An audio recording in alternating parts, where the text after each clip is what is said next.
Hi, I'm Alicia De Los Reyes, author of the Chick Lit Cookbook. And I'm Kelly Rosetta from KMR Publishing, publisher of the Chick Lit Cookbook. And we are here today talking about writing and technology. So this has been a topic of some conversation, particularly in the New York Times this month. And it's also, what month is it? November, National Novel Writing Month. Nice, the second one. But with the publication of Dave Eggers' new book, The Circle, which I haven't read it, but to my understanding, it's supposed to be this 1984-esque look at the way technology and the idea of social media and constantly sharing what used to be very private aspects of your life with not only your friends but the world, how that's kind of affecting modern life and also affecting modern novel writing. Certain things, I was reading this in the New York Times, and I totally credit them for their brilliance in organizing their issue around this. Certain things that used to happen in novels, classic novels that we think of every day, Pride and Prejudice, Little Women, couldn't maybe have happened nowadays with technology because, would Joe and Mr. Bear have had that understanding, have had that misunderstanding at the end of the book when he comes and she doesn't know, and because none of that would have really From Little happened. Women. So, what From did I Little say? Women.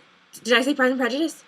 I don't know. Oh. But it's from Little Women. Oh, it's from Little Women. Yeah, definitely. So, there's, would that have happened nowadays? Because now maybe he would have called her or texted her. She would have sent out an Evite about her sister getting married. She's throwing a wedding shower or something. Exactly. So So you kind of get the point of the difficulties of it. And one of our favorite chick lit authors, who is referenced in our chick lit cookbook, Emily Giffin, weighed in on it in the November 3rd issue of the New York Times Magazine. And what she had to say was this, and I will ask you what you think about this, my favorite chick lit author. The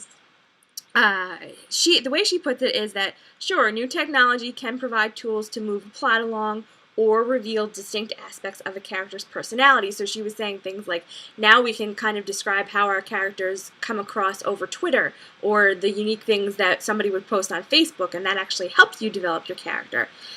But, she says, ultimately, those are just cosmetic changes and really no different from, say, describing a character's preference in fashion or food or exercise regimens, which all those things, by the way, are things in the Chick Lit Cookbook that you have to consider to help you build a main character. What does she like to wear? What does she like to eat? Those types of things.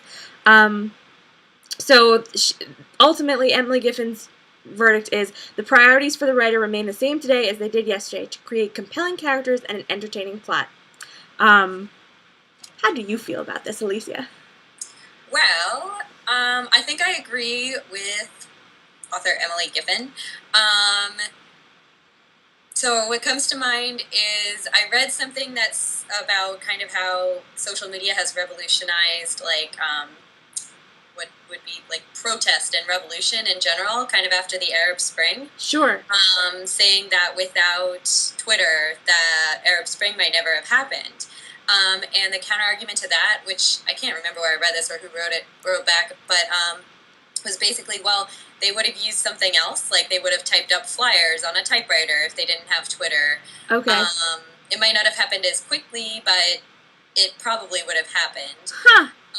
And the other thing that comes to mind is, I think you sent me an article from Time Magazine about our generation, millennials. Yes! And how we are so obsessed with social media, and so people call us very, narcissistic or self-obsessed or, all these things. But then the author, who was somebody famous, he writes for them all the time. Sure. He said, well, can you imagine if the hippie generation had Twitter or Vine? They would be taking videos of themselves at Woodstock all the time. It would have been so obnoxious. Yes. And I thought that seemed true to me. Whenever the technology would have shown up, that generation would get called narcissistic because it's what people do, I think. I don't know. As long Um, as it's just a matter of when the technology was available, is what you're saying. yeah, I guess I So, think people are not. I mean, people are really different in different places and in different times, but I think that there's some things in common in that we're very adaptable. We take things, we use things, right. tools that are given to us, or that we create. Um, so What I guess do you I think? think. Sorry. Oh, sorry. Don't let me cut you off. Go ahead. I was just gonna say. I guess I think that both those authors were right that the technology doesn't really drive the change. It's more that we react to the technology, but we're still humans. We still have all the same emotions and problems.